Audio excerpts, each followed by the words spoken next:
Rahman Rahim. Yesterday we talked about social control theory.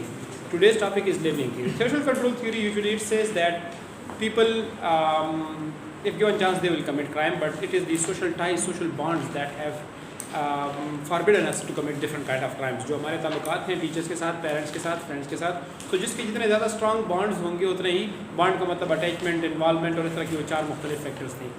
Labeling theory takes a different tack. It focuses on the criminalization process as a cause of crime. बंदा कैसे criminal बनता है, criminalization process उस पर focus करती है. It says that basically the theory is emphasized that the criminalization process as the cause of some crimes, and criminalization process क्या चीज़ है? It is the way people and actions are defined as criminal. Crime हवा में नहीं होता, बल्कि society जिस action को क्राइम कहती है इसलिए वो क्राइम बनता है. सोसाइटी ने उस पर लेबल लगा दिया है, स्टैंप लगा दी है क्राइम की, इसलिए वो क्राइम बन गया है. ठीक है, अदरवाइज वैसे कोई एक्शन क्राइम नहीं होता. सोसाइटी ने क्राइम कह दिया तो क्राइम हो गया.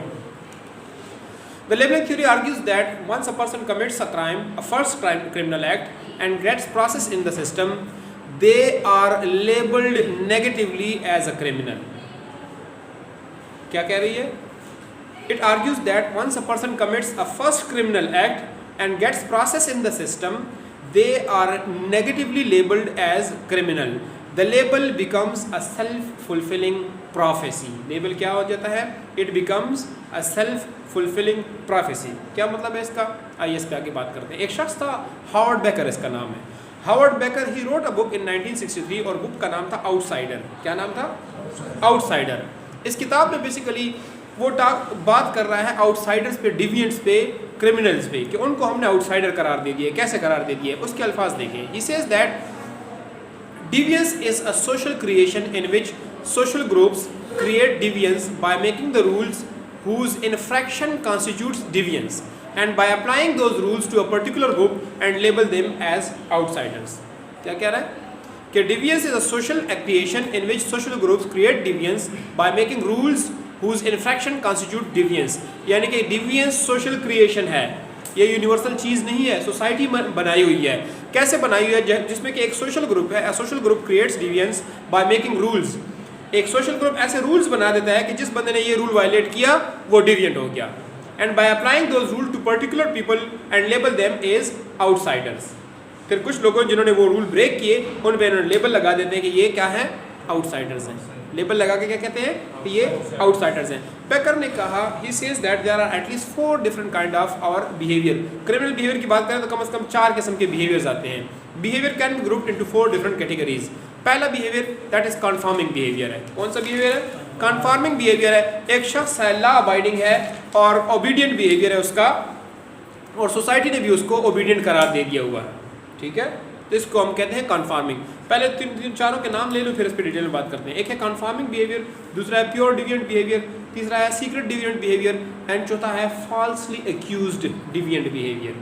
Falsely accused different behaviours.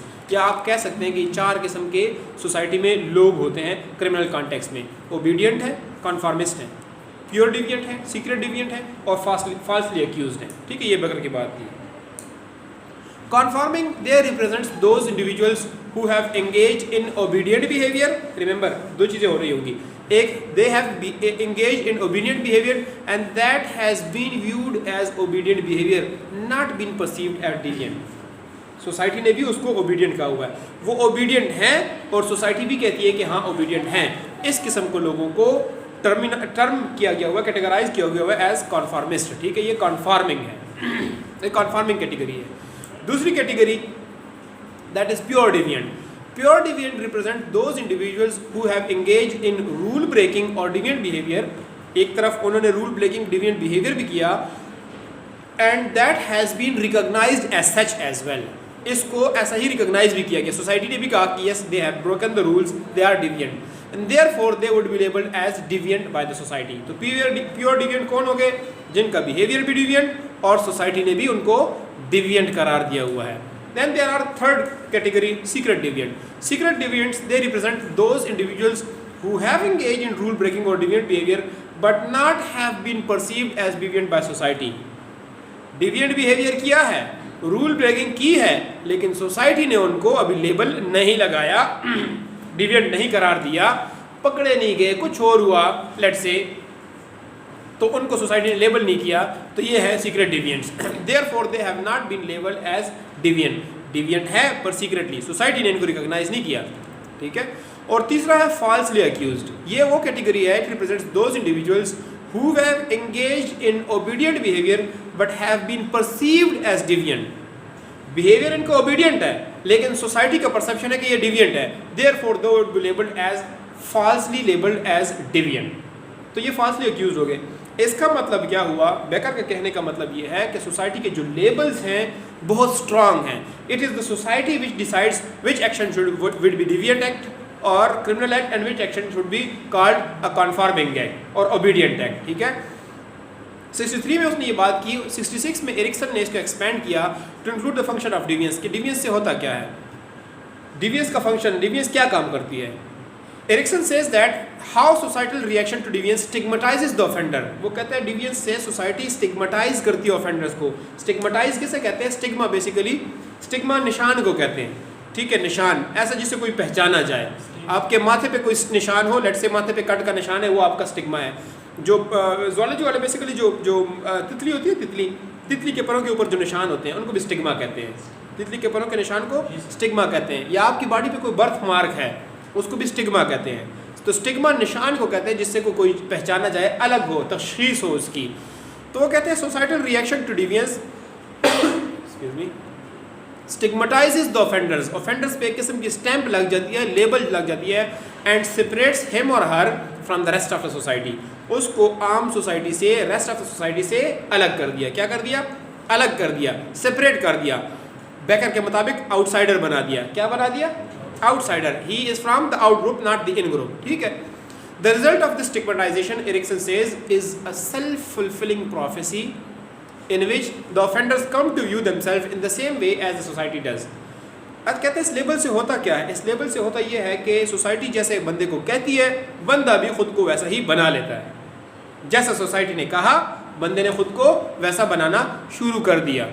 The person also perceives himself or herself the same way as the society does, ठीक sure.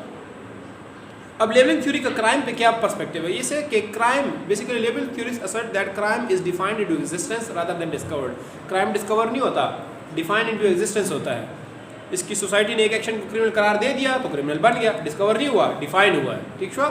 There is no crime independent of cultural values and norms. किसी भी culture के values से, मतलब आप universalist definition ये नहीं दे रहे, ये कहते हैं रिलेटिविस्ट है, क्राइम रिलेटिव है। किसी भी कल्चरल वैल्यूज नाम से इंडिपेंडेंट क्राइम हो ही नहीं सकता। There is no crime independent of cultural values and norms and no act by itself और by its nature is criminal. No act by its nature is criminal because acts do not have natures. ये theory कहती है कि acts do not have natures until they are witnessed, until they are judged as good or bad, and until as they are reacted to as such by others. कोई भी action जब तक कि वो विटनेस ना हो, जब तक कि वो गुड और बैड जज ना हो, जब तक कि उस पर गुड और बैड का रिएक्शन ना आए, वो एक्शन उसकी कोई नेचर नहीं होती। नेचर उसको सोसाइटी देती है कि acts they do not have their nature. Nature कौन देती है? सोसाइटी देती है। सोसाइटी ने एक्ट को विटनेस किया, उसको जज किया, फिर रिएक्ट किया, तब वो एक्शन या गुड बन गया या बैड बन गया, या क्रिमिनल बन गया या ओबीडियंट बन गया। अदरवाइज लेबलिंग थ्योरी कहती है कि एक्शंस ये न्यूट्रल होते हैं। Actions they are neutral, acts are neutral जब तक कि उनको विटनेस ना किया जाए, जज ना किया जाए, रिएक्ट ना किया जाए, ठीक। उनकी अपनी नेचर नहीं होती। Now some of the key concepts in, या बेसिक की कॉन्सेप्ट्स जो इसमें हैं, key concepts in labelling theory, they are two key concepts. एक है प्राइमरी डिविएंस और दूसरा है सेकेंडरी डिविएंस। कौन कौन से हैं? Primary deviance and secondary deviance. Primary deviance is the initial criminal act, initial deviant act. आपने एक दफ़ा क्राइम कर लिया, बस कर लिया, लेट्स से फर्स्ट टाइम, ठीक है, लेकिन सोसाइटी ने अभी लेबल नहीं किया आपको। Primary deviance refers to the initial act of deviance by an individual that have only minor consequences for that individual status or relationship in the society. मसलन आपने कार ओवर स्पीडिंग कर ली, that is a criminal act, लेकिन society ने आप पे अभी label नहीं लगाया, माइनर कॉन्सिक्वेंसेज है, आपका स्टेटस वही रहा, आपका स्टेटस इतना खास उसको फर्क नहीं पड़ा। The notion behind this concept is that the majority of the people violate laws or commit deviant acts in their lifetime However, these acts are not serious enough and do not result in the individual being classified as criminal by the society or by themselves, as it is viewed as normal to engage in these types of behavior. ठीक है, मसलन कभी कभी over speeding हो गई, ठीक है, और पर्चा मिल गया आपको, मोटरवे वालों ने दे दिया, पेशावर ट्रैफिक पुलिस वालों ने दे दिया कि आपने बेल्ट नहीं बांधा हुआ, आप वो क्रिमिनल नहीं कहते, लेकिन क्रिमिनल एक्ट है, लेकिन लेबल नहीं लगाते कि ये बंदा तो अब क्रिमिनल हो गया है। पुलिस स्टेशन में आपकी तस्वीर नहीं लग जाती, ठीक है, कि ये हमें जो है ना तो मतलूब इल्म है या मतलूब फ़ौज है या मतलूब पुलिस है, ऐसा कुछ नहीं होता। मतलब ठीक है, रोड होगा, इतने बड़े रोड पे करोड़ों लोग सफ़र करेंगे, पेशावर में रोज़ाना जो है ना तो 15 या कितने लाख लोग पेशावर में रोज़ाना आते जाते हैं, तो इसमें से वायलेशन माइनर इरेगुलरिटी इस किस्म की हो ही जाती है, तो ये प्राइमरी डिफेंस है, ठीक है।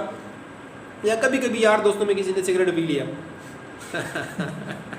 कला कला कला वही नाजुना वादा गाने दे मनम को कला कला वही दा कला कला खैर ख्वादत में जुड़ा खुद ही मामला की कला कला हम खैर न दे, ठीक है, नेवर, वो क्योंकि कला कला में बंदा शुरू होते हैं, अंदर आहिस्ता आहिस्ता फिर एडिक्ट बन जाता है। लेकिन मैं उस स्पीडिंग की एग्जांपल इसलिए दी थी कि ये प्राइमरी डिफेंस है, सोसाइटी ने आपको क्लासीफाई नहीं किया एज अ क्रिमिनल। मतलब वो दो दफ़ा तो मुझे भी पर्चा मिल चुका है रॉन्ग कार पार्किंग की, आपने गलत जगह में गाड़ी पार्क की, ठीक है, तो आपको लिफ्ट वाला उठा के ले गया और 200 रुपये का पर्चा के 500 रुपये का पर्चा दे के फिर आपने गाड़ी छुड़ा ली, सोसाइटी ने आपको क्रिमिनलाइज नहीं किया, that is a primary defence. लेकिन अगर आपके किसी एक्शन पे if your deviant act has been criminalised by the society and you are stigmatised, आप पे स्टैंप लग गई, क्लासिफाइड एज क्रिमिनल और deviant, then secondary deviance emerges. Secondary deviance is the deviance that occurs as a response to society's reaction and labeling of the individual engaged in the behavior as deviant. जब आपको society label लगा दिया कि आपने deviant act किया, deviant act किया, deviant act किया, तो इंडिविजुअल रिएक्शन देता है toward that deviant act and becomes pure deviant, ठीक है। सोसाइटी ने आपको लेबल लगाया और अब आप वैसे ही बन गए जैसे सोसाइटी आपको कहती है, then you have succumb to secondary deviance. Primary initial गलती हुई, अब आप खुद ब खुद कर रहे हैं, जानबूझ के कर रहे हैं, because you are working on the self fulfilling prophecy. आपका सोसाइटी का जो लेबल है इतना स्ट्रांग है कि आपका खुद को उस लेबल के मुताबिक ढाल लिया है। This type of deviance, that is secondary deviance, unlike the primary deviance, has major implication for a person's status and relationships in a society and is a direct result of internalization of deviant label। आपने उन deviant label को internalize कर दिया। देखें, एक आपका behaviour है, normal behaviour है, कॉन्फॉर्मिंग बिहेवियर है, आपका ओबीडियंट बिहेवियर है, सोसाइटी ने भी आपको ओबीडियंट कह दिया, फाइन। दूसरा, आपका बिहेवियर डिविएंट है, सोसाइटी ने भी डिविएंट कह दिया, आपका ये क्या है, प्योर डिविएंट है। आपका बिहेवियर डिविएंट है, सोसाइटी ने नहीं कहा हुआ, आप सीक्रेट डिविएंट है। आपका बिहेवियर ओबीडियंट है, सोसाइटी ने डिविएंट कह दिया, फॉल्सली अक्यूज्ड है। ये जो फॉल्सली अक्यूज्ड है, ये आहिस्ता आहिस्ता अगर ये इंटरनलाइज करना शुरू कर दें सोसाइटी का बिहेवियर, ये प्योर डिविएंट बन जाते हैं, क्योंकि सोसाइटी ने इनको डिविएंट करार दिया हुआ है ना। इसको अगर डायग्राम में रिप्रेजेंट करें तो ये एक प्रोसेस इस तरीके से चलता है, how a person internalises society's label. Primary deviance, it can flow from variety of causes that are of no concern to the labeling theorist. And primary deviance say apprehension and labeling as criminal or delinquent. A person is apprehended and labeled as criminal or delinquent, and then the person is stigmatized with a master status. जब उसका ये master status मिल गया, stigmatized कर दिया गया, तो क्या हुआ? Third step ने offenders they may come to accept labels and change their self concept to fit those labels. अपना सेल्फ कॉन्सेप्ट चेंज करके उस लेवल के मुताबिक खुद को फिट कर लेते हैं, and then they move on to secondary deviance, that is delinquency and crime consequent to change in self concept, ठीक है, दैट इज बिकम सेल्फ आपका secondary deviance. Now another person जो क्रिमिनोलॉजिस्ट है 1989 में, जॉन ब्रेथवे उसका नाम है, he came and he extended labelling theory and he says that, John Braithwaite Australia के पता नहीं कहाँ का है, लेकिन पाकिस्तान आया हुआ है, he is alive, he have edited one of the volumes of Pakistan Journal of Criminology as well. He says that in nations with low crime rates are those where shaming has a great social power. जिन मुआशरों में shaming का concept मौजूद है वहाँ पे crime rates लो हैं। Criminal acts के लिए अगर आपको पनिश के बजाय शेम किया जाता है, ये तुमने क्या कर दिया है, ये तुम मतलब कैसे मार दो कि तुमसे ऐसे काम हो जाते हैं वगैरह वगैरह, तो अगर इस तरह की शेमिंग हो, he says that disintegrative shaming, ये कॉन्सेप्ट इसने इजाद की, disintegrative shaming और reintegrative shaming. Disintegrative shaming is condemnation received by offenders in the criminal justice system and this is counter protection.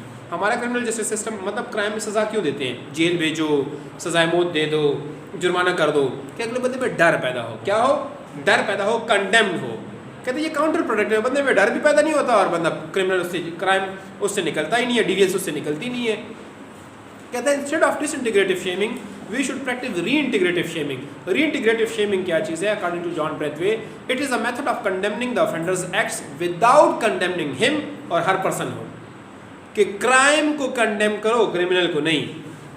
Crime को इस तरीके से कंडेम करो उस एक्ट को कि उसका एक्ट कंडेम हो, बंदा कंडेम ना हो।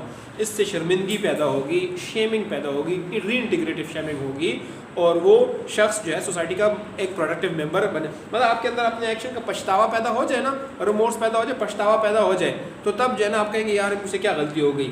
It results in self transformation, resocialisation. जब बंदे को खुद एहसास हो ना कि मैं से क्या काम हो गया, तो रीसोशलाइजेशन होगी, सेल्फ ट्रांसफॉर्मेशन होगी और वो बंदा फिर क्राइम नहीं करेगा। तो कहते हैं लेबल बंदे पे ना लगाओ, लेबल एक्ट पे लगाओ। एक्ट पे लेबल लगाओ, बंदे पे ना लगाओ। एक्ट पे लेबल लगेगा तो बंदा बच जाएगा, जब बंदे पे लेबल ना लगा तो वो सेकेंडरी डिविएंस में नहीं जाएगा and that person would become a reformed citizen. क्या बन जाएगा? रिफॉर्म सिटीजन बन जाएगा। बट यू नो ये सम फॉर्म ऑफ क्राइम में ये थ्योरी तो फिट आती है, लेकिन what about the white colour crimes? ठीक है, white colour crime, majority of the white colour crime में हमारे यहाँ तो वाइट कलर क्राइम इस लेवल के होते हैं कि पूरी ज़िंदगी अदालतों के 20-30 साल गुजर जाते हैं, अदालत फैसला नहीं कर पाती कि भाई वो क्राइम है कि नहीं है। केस हैं, चलते रहते हैं।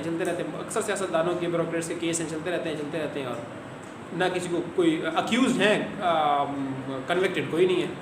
ठीक है, साबित करना ही मुश्किल है, साबित करना ही जो है तो इतना वो बन जाता है। आप जो खास कर वो होते हैं ना ह्यूमन ट्रैफिकिंग नहीं है, जो दूसरा है मनी लॉन्ड्रिंग और इस किस्म के केसेस, बड़ा ही मुश्किल होता है। बंदा जो है ना तो उसको ट्रेस आउट करना और उस पर साबित करना कि ये क्रिमिनल है कि नहीं है।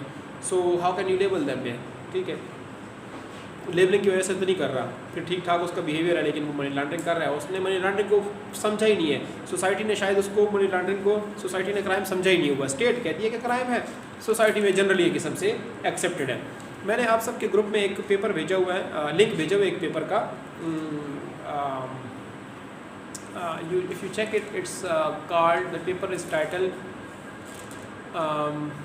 The Making of Violent Heroes, a study of the social construction of crime in Kohat। ठीक है, ये हिना गुल और जो राशिद इश्तियाक है इनका आर्टिकल है, इसको पढ़ें। कोहाट का एक इलाका है जंगल खेल। जंगल खेल में किस तरीके से वायलेंट एक्ट्स को जो क्रिमिनल्स हैं उनको हीरो समझा जाता है। ठीक है, किस तरीके से ख़ास किस्म के क्राइम में उनके जो ऑफेंडर्स हैं तो उनको हीरो, बल्कि किसी और जो और क्राइम है उनको बुरा समझा जाता है। तो ये पेपर पढ़ लें, ये आपके जो लेबलिंग थ्योरी है उसी का एक फॉर्म, एक वर्जन जो है तो इस थ्योरी में इस पेपर में अप्लाई किया गया हुआ है। So we have questions, we are open to questions.